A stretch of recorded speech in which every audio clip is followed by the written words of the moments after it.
I think that this is a major story. I talked about this briefly in a Minecraft stream. I didn't have the time to like do like the normal type of content that I would do, but it was important enough that I talked about it on my stream. Because there was this video that they released. Oh yeah, here we go. So a bunch of Democrats came together, and it's such a boneheaded decision. I don't know why they decided to do this.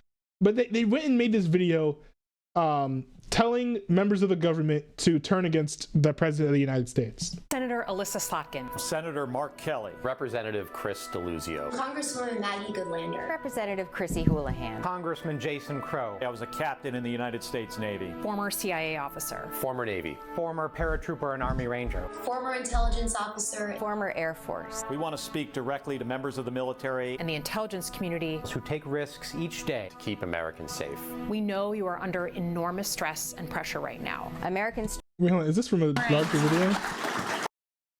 Oh, wait, they reference. Okay, hold on. We got to take a look at that. Senator Elissa Slotkin. Okay, hold on. Let's set this wrong. Let's set this wrong. Directly to members of the military. And the intelligence community. who take risks each day. Because one thing that's very interesting is, you know, at least Slotkin said, oh, we don't think that Trump is issuing illegal orders. So I wonder if that video will add additional context. Keep Americans safe. We know you are under enormous stress and pressure right now. Americans trust their military. But that trust is at risk. This administration is pitting our uniformed military And intelligence community professionals. Against American citizens. like us. You all swore Wait, hold on, go oath. back. This What's this? administration is pitting our uniformed military And intelligence community professionals. Against American citizens. like us. You all swore an oath. To protect and defend this Constitution. And right now, the threats to our Constitution aren't just coming from abroad, But from right here at home. Our law. Okay. So what are they saying in this video? Like, actually, I watched the video. I watched a very, you know, at a very surface level, with a very surface level thing. Like, I was just like watching it very passively. They are actually saying that Donald Trump is threatening the Constitution and weaponizing the government to go after American citizens unjustly. Two false accusations, by the way. Neither of these things are happening, I don't think. But that's a lot stronger than kind of how the media portrayed it, because they were just like, oh, all they said was don't follow illegal orders. That's not true. That's not true. I do think that this might actually dip into seditious territory. American citizens. Like us. You all swore an oath. To protect and defend this Constitution. and right now, the threats to our Constitution aren't just coming from abroad, But from right here at home. Our laws are clear. You can refuse illegal orders. You can refuse illegal orders. you must refuse illegal orders. No one has to carry out orders that violate the law. Or our Constitution. We know this is hard. And that it's a difficult time to be a public servant. But whether you're serving in the CIA, The Army. Our Navy, The Air Force. Your vigilance is critical. and know that we have your back. Because now, more than ever, The American people need you. We need you to stand up for our laws. our Constitution, And who we are as Americans. Don't give up. don't give up. don't give up. Don't give up the ship. Now, bro, you know, girl really thought she ate with that one. Let's see what the comments were, because like very clearly they're telling members of the government to oppose Donald Trump. Now they're very vague to give themselves plausible deniability, and I think it worked. I think they did give themselves an plausible deniability here. But I mean, they use some inflammatory language here, right? Saying that Donald Trump is, you know, weaponizing the government to go after American citizens unjustly, to target them. And secondarily, saying that Donald Trump is threatening the Constitution, right? Which goes hand in hand with them saying that members of the military should not be following illegal orders. Now, this was linked. When you have a reel, or I know on IG if you have a reel, on YouTube also if you have a YouTube short, you can link to another video. This link to this video by Elissa Slotkin, and we don't have the time to get into this, but it's called Senator Slotkin Delivers Speech on Trump's Authoritarian Playbook. And look at the look at the oh wow, look at the description of this video. It says, I believe that Trump is ready to bring the full weight of the government against Americans he perceives as enemies. Why? Because he has one goal, making sure he and his ilk never have to give up power. Watch my speak on President Trump's authoritarian playbook. So even more, sort of inflammatory, maybe libelous, and certainly false accusations and language here from Elissa Slotkin, but this doesn't do her any favors. Now, maybe the people who are asking her, hey, maybe you're being seditious here, responding saying, oh, y'all are being seditious, we're aware of this context. I was not aware of this context. With this context, it does make it seem like she is being seditious because she is trying to lay down the groundwork to justify opposing Donald Trump, even when they are issuing things that are not worth opposing. Right? So, this just does not do her any favors. But let's go to this because we have a new update. We have a new update on this story. It says FBI seeks interviews with Democrats who urge U.S. troops to defy illegal orders. This is the proper response to this, by the way.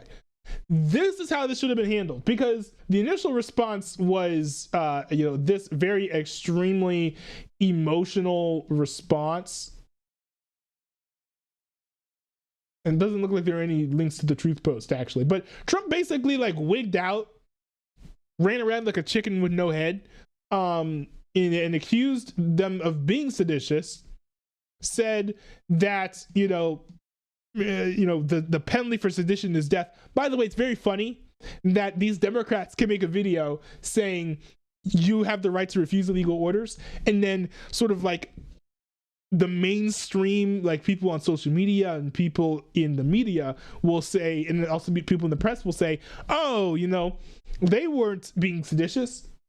They weren't saying that they should oppose Trump's lawful orders. But then when Trump runs around saying, oh, they're being seditious, and the penalty for sedition is death, then all of a sudden, his claims can be taken to the farthest conclusion, but the Democrats' claims get taken to the most conservative conclusion possible. I think it's a little bit unfair, but I do think that both statements are troubling. It is troubling that Donald Trump is running his mouth on Truth Social, saying, death, this is sedition. It's very extremely inflammatory language, and we've talked about this in the previous stream as well. You just can't have the president of the United States running around saying my political enemies should be killed, even if theoretically, right, yes, I think it's very possible that Slotkin could have been engaging in sedition here, and it's also very possible that the just penalty for her crime is death, but I'm not sure that the only possible punishment for sedition is execution. Maybe she can be sentenced to jail for a long time. I don't know. Just because she's guilty doesn't mean I'm going to champion necessarily what happens to her, or I'm even going to gloat that it might happen or that it should happen, right? But I think this is the appropriate response, right? To investigate. So what if I was Trump? What would have been well, first of all, I would have reached out to them directly initially first, without going to the press and being like, hey, just so this is going to inflame people. You're going to also have probably some maybe misguided or brainwashed people in the military who are basically viewing this as a green light to go and disobey legal orders. Are you concerned about that? What was your point in making this? Why are you releasing this now? Is there any reason why you think I'm about to initiate or issue illegal orders? Stuff like that. That is kind of what the initial response should have been. And then if Trump can't convince her to take the video down, or issue a public statement of clarification, then the appropriate response is to have this prosecuted. This is what should have happened, right? Not Trump mouthing off. Shouldn't have been mouthing off on Truth Social.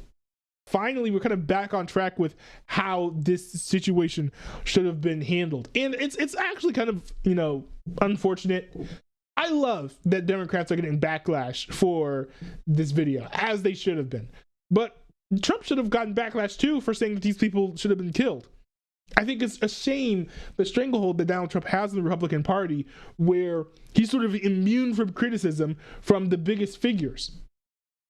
It's not great. It sort of leans into the whole like MAGA's a cult thing. I wouldn't believe that MAGA is a cult if people felt free to criticize him when he does something wrong like this. I think this was wrong. But because they don't feel like it, I have no choice but to believe that it's a cult, right? Because you're doing whatever it takes to please Donald Trump. It doesn't matter if it goes against your own personal political principles. You must follow the leader. I am not a fan of that. I am not happy with anyone in this situation except for the federal institutions that are prosecuting or looking into these Democrats who made this video. Extremely unacceptable behavior from everyone involved for the most part. This is just a race to the bottom in terms of civility in American politics that I wish that we had never seen at this point. But unfortunately, it just looks like that's what happened. Maybe it was inevitable. Maybe it was inevitable, but I'm still disappointed and, you know, a little bit miffed that we are actually seeing, us get to this level of not civility, it's incivility.